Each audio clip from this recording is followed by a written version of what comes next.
আসসালামু আলাইকুম। এটিএন বাংলা সংবাদে সবাইকে স্বাগত জানাচ্ছি মার্জিয়া মীরা। শুরুতেই বিআরবি কেবল সংবাদ শিরোনাম। অবশেষে কাশিমপুর কারাগার থেকে জামিনে মুক্তি পেলেন চিত্রনায়িকা পরিমণি।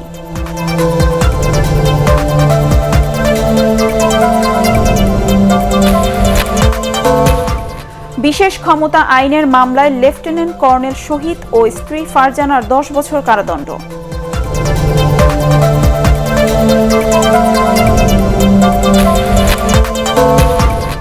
পালিত হচ্ছে বিএনপির 43তম প্রতিষ্ঠা বার্ষিকী। গণতন্ত্র প্রতিষ্ঠায় সর্বশক্তি নিয়ে মাঠে নামার ঘোষণা।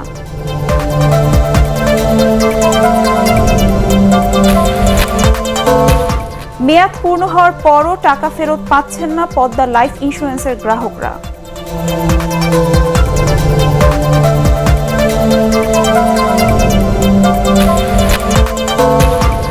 এবং মিরপুরে বিকেলে প্রথম টি-20তে নিউজিল্যান্ডের বিপক্ষে মাঠে নামবে বাংলাদেশ।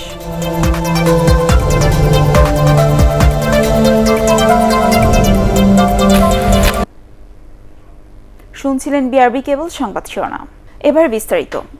অবশেষে জামিনে মুক্তি পেয়েছেন ঢাকায় চলচ্চিত্রের আলোচিত নায়িকা পরিমণি। সকালে গাজীপুরের কাশিমপুর কেন্দ্রীয় কারাগার থেকে মুক্তি পান তিনি। রাজধানীর ক্যান্টনমেন্ট থানার বিশেষ ক্ষমতা আইনের মামলায় পলাতক লেফটেন্যান্ট কর্নেল বরখাস্ত শহীদউদ্দিন খান ও তার স্ত্রী ফারজানা আঞ্জুম খানকে 10 বছর কারাদণ্ড দিয়েছে আদালত। ঢাকার অতিরিক্ত মহানগর দায়রা জজ আদালত এ রায় দেয়। অভিযোগ প্রমাণিত না হয় এই মামলার অপর দুই আসামি খোরশেদ আলম পাটোয়ারি এবং সৈয়দ আকিদুল আলীকে খালাস দেয় আদালত। 2019 সালের 15 জানুয়ারি ক্যান্টনমেন্ট এলাকার শহীদ উদ্দিন খানের বাসায় অভিযান চালিয়ে 2টি পিস্তল, 6 রাউন্ড গুলি, 2টি শটগান এবং 3 লাখ জাল টাকা উদ্ধার করা হয়। এ ঘটনায় শহীদ উদ্দিন সহ কয়েকজনের বিরুদ্ধে ক্যান্টনমেন্ট থানায় মামলা দায়ের করা হয়। মামলার তদন্ত করে পুলিশের কাউন্টার টেরোরিজম ইউনিট। মামলার এজাহারে বলা হয়, আসামিরা পরস্পরের যোগসাজশে নিষিদ্ধ জঙ্গি সংগঠনের সাথে সম্পৃক্ত হয়ে সরকার ও রাষ্ট্রের সার্বভৌমত্বের জন্য হুমকি এবং জননিরাপত্তা বিঘ্নকারী অপরাধ ও ষড়যন্ত্রের সাথে যুক্ত ছিলেন। বাংলাদেশ জাতীয়তাবাদী দল বিএনপির 43তম প্রতিষ্ঠা বার্ষিকী আজ। 1978 সালের এই দিনে তৎকালীন রাষ্ট্রপতি জিয়াউর রহমান এই দলের সূচনা করেন। তার সমাধিতে শ্রদ্ধা জানাতে গিয়ে দলটির মহাসচিব মির্জা ফখরুল ইসলাম আলমগীর ইঙ্গিত দেন, আগামী জাতীয় নির্বাচনকে সামনে রেখে গণতন্ত্র ও ভোটাধিকার প্রতিষ্ঠায় সর্বশক্তি নিয়ে মাঠে নামবে বিএনপি। সে লক্ষ্যে দল গোছানো ও বড় জোট গঠনের কাজ চলছে। আরও জানাচ্ছেন মইনুল হাসান। 1975-এর পট পরিবর্তনের পর আবারও আলোচনায় আসেন বঙ্গবন্ধুর হয়ে স্বাধীনতার ঘোষণা পাঠকারী sector commander major Ziaur Rahman বীরুত্তম। বাংলাদেশি জাতীয়তাবাদ আর বহুদলীয় গণতন্ত্রের বার্তা নিয়ে 1978 সালের 1 সেপ্টেম্বর গোড়াপত্তন করেন বাংলাদেশ জাতীয়তাবাদী দল বিএনপির। 19 দফা কর্মসূচির চমক, সাংগঠনিক দক্ষতা, মানুষের মাঝে মিশে যাওয়ার ম্যাজিক, অল্প সময়েই জিয়াউর রহমান ও তার দল বিএনপি তুমুল জনপ্রিয়তা অর্জন করে। 1981 সালে জিয়াউর রহমানকে হত্যার পর দলের হাল ধরেন তার স্ত্রী বেগম খালেদা জিয়া। সরকারি বিধিনিষেধের কারণে 43তম প্রতিষ্ঠা বার্ষিকীতে জিয়াউর রহমানের সমাধিতে ছিল না নেতাকর্মীদের চিরচেনা ভিড়। কয়েকজন কেন্দ্রীয় নেতাকে নিয়ে সেখানে শ্রদ্ধা জানান মহাসচিব। তিনি বলেন, জনগণের অধিকার আদায়ে অচিরেই সর্বশক্তি নিয়ে মাঠে নামবে বিএনপি। আজকে জনগণ ভোটের অধিকার থেকে বঞ্চিত হচ্ছে। পুরো প্রশাসনকে আপনার দলীয়করণ করা হয়েছে, বিচার বিভাগকে দলীয়করণ করা হয়েছে। সার্বিক অর্থে একটি ছদ্মবেশী একদলীয় স্বৈরাচারী ব্যবস্থা এখানে প্রতিষ্ঠা করা হয়েছে। এখন বিএনপির সামনে সবচেয়ে বড় চ্যালেঞ্জ দেশে গণতন্ত্রকে পুনরুদ্ধার করা এবং গণতন্ত্রের নেতা, গণতন্ত্রের আপসী নেত্রী দেশনেত্রী বেগম খালেদা জিয়াকে মুক্ত করা। সামনের বছর এবং তার পরের বছরও নিঃসন্দেহে এই দেশে গণতন্ত্র প্রতিষ্ঠার জন্য আমরা সবচেয়ে বড় ভূমিকা রাখতে পারবো। এ সময় জিয়াউর রহমানের সমাধি নিয়ে মুক্তিযুদ্ধ মন্ত্রী সহ ক্ষমতাসীন দলের নেতাদের বক্তব্যের সমালোচনা করেন মির্জা ফখরুল। মাজারে যখন আমরা এখানে আসি তখন আমাদেরকে বাধা দেওয়া হয়, আমাদের নেতাকর্মীদের উপরে গুলি চালানো হয়, গুলি বর্ষণ করা হয়। 30 জনের বেশি আসা যাবে না বলে তারা জানিয়ে দিয়েছে সকলকে। জাতির দুর্ভাগ্য যে আজকে স্বাধীনতার ঘোষক বীরুত্তম শহীদ প্রেসিডেন্ট জিয়াউর রহমানের সম্পর্কে এই ধরনের কথা বলা হয়। মুক্তিযোদ্ধা মন্ত্রী চ্যালেঞ্জ দিয়েছে যে মরদেহ আছে কি ওনার চ্যালেঞ্জকে নিজেকে গ্রহণ করতে পারেন। উনি মুক্তিযোদ্ধা ছিলেন, ওটা উনি প্রমাণ করুন। পরে নয়াপল্টন কেন্দ্রীয় কার্যালয়ে ফ্রি মেডিকেল ক্যাম্পের উদ্বোধন করেন মির্জা ফখরুল। এদিকে দেশব্যাপী নানা আয়োজনে দলের প্রতিষ্ঠাবার্ষিকী পালন করছে বিএনপি। মইনুল আহসান, এটিএন বাংলা, ঢাকা। বিকেলে বসছে একাদশ জাতীয় সংসদের চতুর্দশ অধিবেশন। করোনা পরীক্ষা করে সংসদ সদস্য ও সংশ্লিষ্টদের অধিবেশনে যেতে হবে। এটি হবে চলতি বছরের চতুর্থ অধিবেশন। বিকেল 5টায় স্পিকার ডক্টর শিরিন শারমিন চৌধুরীর সভাপতিত্বে এই অধিবেশন শুরু হবে। এবারের অধিবেশন চলবে মাত্র 4 কার্যদিবস। করোনার কারণে এবারও মানা হবে কঠোর স্বাস্থ্যবিধি। এবার শুক্রবার জাতীয় সংসদের বৈঠক বসবে। ওই দিন বিকেল 4:30টায় বসবে অধিবেশন। এছাড়া আগামীকাল ও শনিবার সকাল 11টায় সংসদ অধিবেশন বসবে। তবে এবারও সংসদে প্রবেশের অনুমতি পাচ্ছেন না সাংবাদিকরা। মেয়াদ পূর্ণ হওয়ার পরও পদ্মা লাইফ ইন্স্যুরেন্সের গ্রাহকরা টাকা ফেরত পাচ্ছেন না। মুনাফা দূরের কথা, জমা দেওয়া টাকাও পাবেন কিনা তা নিয়ে সংশয়ে রয়েছেন তারা। এতে সবচেয়ে বেশি হয়রানিতে রয়েছেন ওই প্রতিষ্ঠানের মাঠ পর্যায়ের বীমা কর্মীরা। এসব অভিযোগ স্বীকার করে প্রতিষ্ঠানটি বলছে, করোনা সংকট ও মালিকানা পরিবর্তনের কারণে এ পরিস্থিতি তৈরি হয়েছে। আগামী বছর গ্রাহকদের সব দেনা পরিশোধের আশ্বাস দিয়েছেন কর্তৃপক্ষ। শারফুল আলমের রিপোর্ট। মোহাম্মদ সোলাইমান দেড় যুগ ধরে ভোলার বোরহানউদ্দিন উপজেলার পদ্মা লাইফ ইন্স্যুরেন্সের বীমাকর্মী হিসাবে কাজ করছেন। তার মাধ্যমে প্রতিষ্ঠানটিতে বীমা করেছেন গ্রাহকরা। 12 বছর মেয়াদী একটি বীমা প্রকল্পের মেয়াদ শেষ হয়েছে 2018 সালে। মেয়াদ পূর্তি হলেও এখনও টাকা পাচ্ছেন না গ্রাহকরা। এতে বিপাকে পড়েছেন কমিশন এজেন্টরা। কেউ কেউ শারীরিক নির্যাতনের শিকারও হয়েছেন। ঢাকায় বীমা প্রতিষ্ঠানটির প্রধান কার্যালয়ে গিয়েও পাননি কোনো সমাধান। কাগজপত্র সব জমা দেওয়ার পরে বলছে আপনি 1 মাস পরে চেক নিন। একে বরিশাল বোলাতে আমি 10-12 বার গেছি। পরবর্তী আবার পাঁচ দ্বারা বরিশাল পড়াইছে। বরিশাল থেকে আপনি ঢাকা যান, ঢাকা গেলে আপনি চেক দিব। কিন্তু আদৌ এই পর্যন্ত আমি আজকে 3 পর্যন্ত ঘুরতেছি। এই বীমাকর্মীর মতো পদ্মা লাইফ ইন্স্যুরেন্সের প্রধান কার্যালয়েও প্রতিনিয়ত বীমা নিষ্পত্তির জন্য ভিড় করছেন অনেকেই। আমার এটার ম্যাচ শেষ 1 বছর হয়ে গেছে, কিন্তু এখনও কাগজপত্র খালি দিতেই আছে আর পাইতেই আছে, কিন্তু দিতে আছে না এখনও, এই আর কি। এসব অভিযোগ সত্য জানিয়ে পদ্মা লাইফ ইন্স্যুরেন্স কর্তৃপক্ষ বলছে, আগের ব্যবস্থাপনায় ত্রুটি থাকায় গ্রাহকদের বকেয়া বাড়ছে। তবে আগামী বছরের মধ্যে সব বকেয়া পরিশোধ করা হবে।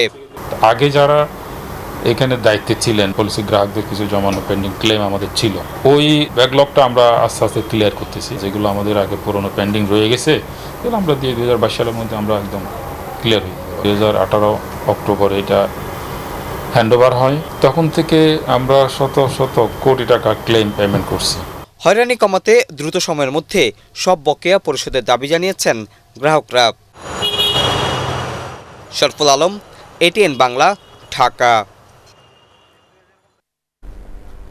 আফগানিস্তান থেকে দেশে ফিরেছেন 6 বাংলাদেশি প্রকৌশলী। মঙ্গলবার রাতে দুবাই থেকে এমিরেটস এয়ারলাইন্সে একটি ফ্লাইটে ঢাকা আসেন তারা। দেশে ফিরতে পেরে তারা স্বস্তি প্রকাশ করেন। দীর্ঘদিন ধরে আফগানিস্তানের মোবাইল ফোন অপারেটর আফগান ওয়্যারলেসের প্রকৌশলী হিসেবে কাজ করতেন তারা। আদ্দিন সজীবের রিপোর্ট।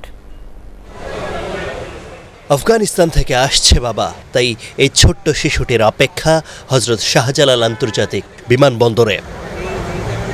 মঙ্গলবার রাত 11:30টায় এমিরেটস এয়ারলাইন্সের একটি বিমানে প্রিয় বাবা আসেন ঢাকায়, কিন্তু সেই মানুষটির দেখা পেতে সারা রাত জেগে থাকে শিশুটি।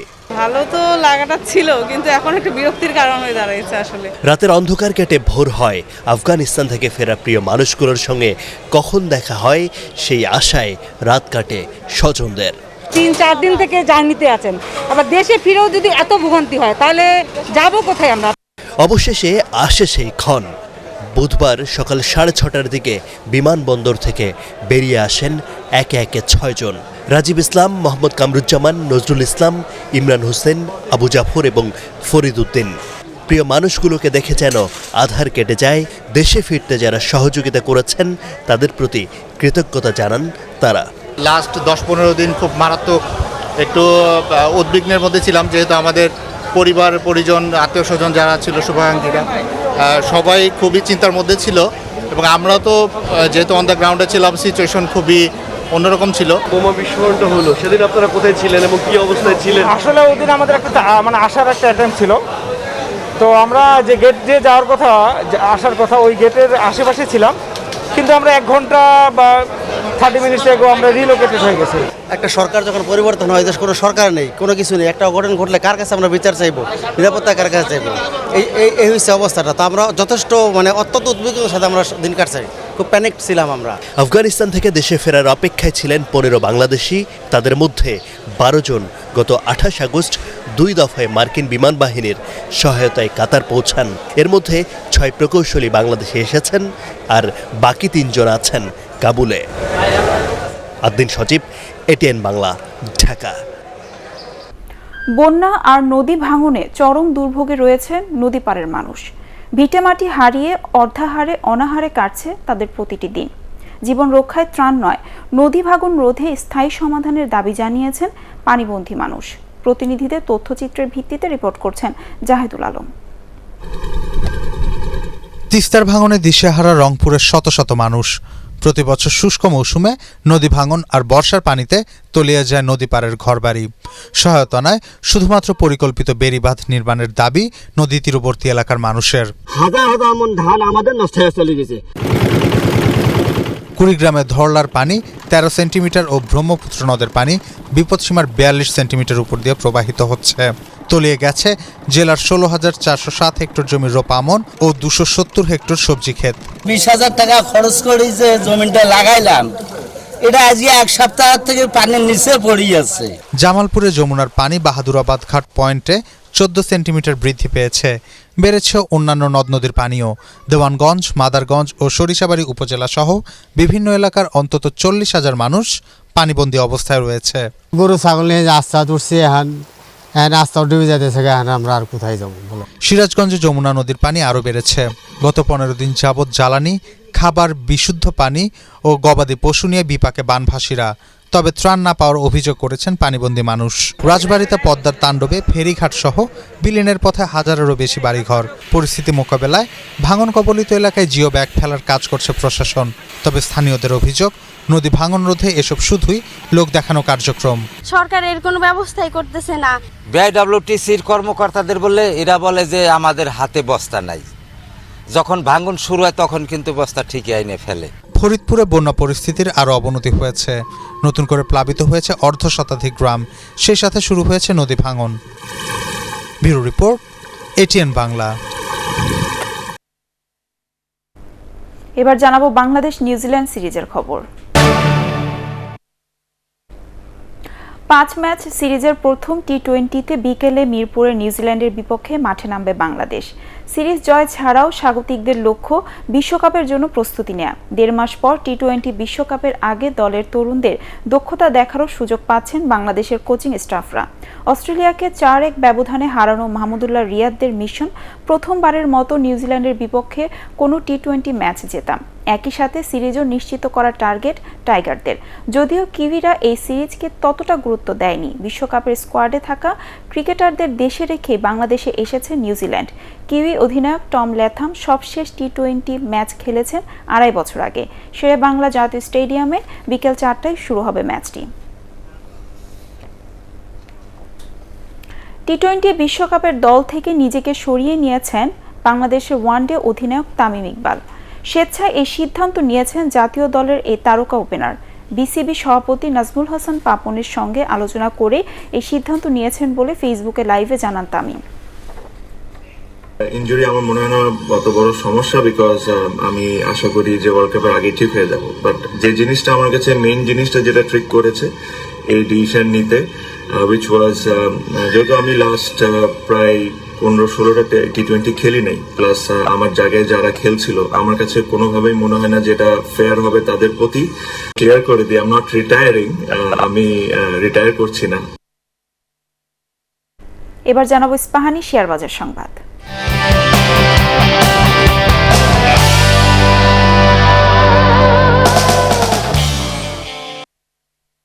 ঢাকা স্টক এক্সচেঞ্জে আজ সূচকের ব্যাপক উত্থানে লেনদেন চলছে। দুপুর 1টা পর্যন্ত ডিএসই 3টি সূচকই ঊর্ধ্বমুখী থেকে লেনদেন হয়েছে।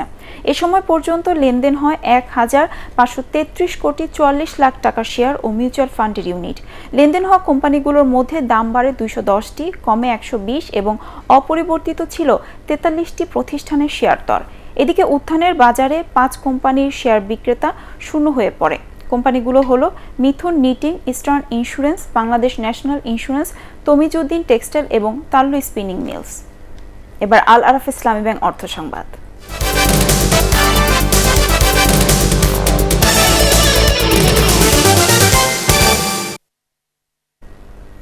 মার্কেটিং খাতে সৃষ্টিশীল কর্মকাণ্ডের স্বীকৃতির সম্মাননা কমওয়ার্ডে একক এজেন্সি হিসেবে 43টি পুরস্কার জিতে রেকর্ড গড়েছে এশিয়াটিক মাইন্ডশেয়ার লিমিটেড। বর্ণাঢ্য ভার্চুয়াল অনুষ্ঠানে পুরস্কার ঘোষণার মধ্য দিয়ে শেষ হয় বাংলাদেশ ব্র্যান্ড ফোরাম আয়োজিত 2 দিনের এই আয়োজন। এশিয়াটিকের 43টি পুরস্কারের মধ্যে রয়েছে 24টি ব্রোঞ্জ, 10টি সিলভার, 4টি গোল্ড এবং 1টি গ্রাপ্রি সম্মাননা। মেধা ও সৃজনশীলতায় অনন্য এই স্বীকৃতি অর্জনে গ্রাহকদের প্রতি কৃতজ্ঞতা প্রকাশ করে প্রতিষ্ঠানটি। এবার জানাবো আন্তর্জাতিক সংবাদ।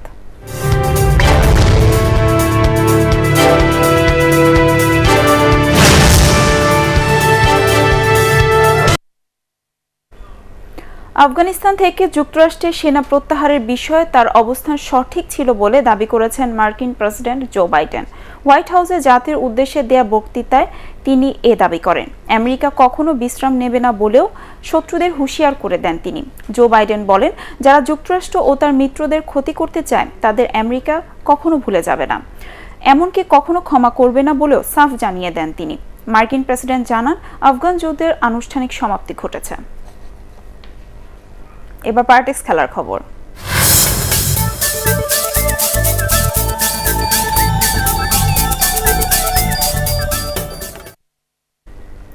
দলবদলের শেষ মুহূর্তে বার্সেলোনা থেকে সাবেক ক্লাব অ্যাটলেটিকো মাদ্রিদে নাম লেখালেন ফরাসি স্ট্রাইকার অ্যান্তোনিও গ্রিজম্যান। অন্যদিকে অ্যাটলেটিকো মাদ্রিদ থেকে চেলসিতে যোগ দিয়েছেন সল নিগুয়েজ। তবে রিয়াল মাদ্রিদের 220 মিলিয়ন ইউরোর প্রস্তাবও ফিরিয়ে দেয়ায় প্যারিস সেন্ট জার্মেই থাকছেন French footballer Kylian Mbappe. S M আশরাফের রিপোর্ট। চমক দিয়ে শেষ হলো ইউরোপিয়ান ক্লাব ফুটবলের গ্রীষ্মকালীন দলবদল। ধারে 1 বছরের জন্য সাবেক ক্লাব অ্যাটলেটিকো মাদ্রিদের কাছে অ্যান্তোনিও গ্রিজম্যানকে পাঠিয়েছে বার্সেলোনা। এছাড়া 25.8 মিলিয়নে ডিফেন্ডার এমারসন রয়্যালকে টটেনহামের কাছে বিক্রি করেছে স্প্যানিশ জায়ান্টরা। আরেক টিনেজার ইলেক্স মোরিবাকে বার্সা 13.7 মিলিয়ন ইউরোতে ছেড়েছে আরবি লাইপজিগের কাছে। এতে কাতালানদের আর্থিক সংকট কিছুটা দূর হচ্ছে। এই সিদ্ধান্তগুলো আগে নিতে পারলে হয়তো ক্লাব ইতিহাসের সেরা ফুটবলার লিওনেল মেসিকে বার্সেলোনা ছাড়তে হতো না। তবে মৌসুম জুড়ে চলা গুঞ্জনকে শেষ পর্যন্ত বাস্তবে রূপ দেয়নি প্যারিস সেন্ট জার্মেই। রিয়াল মাদ্রিদের একের পর এক প্রস্তাব ফিরিয়ে দিয়ে ফরাসি তারকা কিলিয়ান এমবাপ্পেকে নিজেদের কাছেই রেখেছে পিএসজি।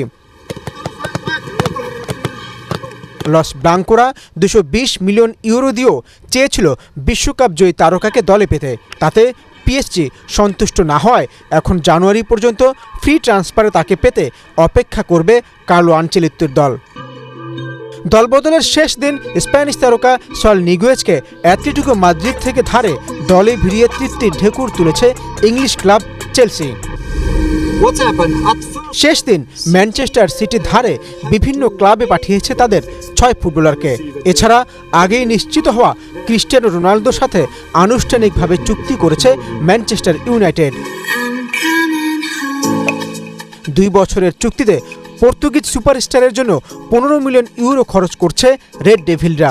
প্রিয় তারকাকে স্বাগত জানাতে ইটস কামিং হোম গিয়ে প্রস্তুতি নিচ্ছেন ম্যানইউ সমর্থকরা।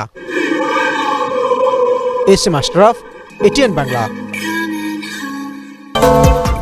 পরবর্তী সংবাদ দেখার আমন্ত্রণ জানিয়ে এখনকার মতো শেষ করছি। করোনা ভাইরাস থেকে নিজেকে সুরক্ষিত রাখতে মাস্ক পরুন, বারবার হাত পরিষ্কার করুন। এটিএন বাংলা সংবাদ ইউটিউবে ব্রাউজ করুন, youtube/ATN বাংলা নিউজ। ধন্যবাদ সবাইকে।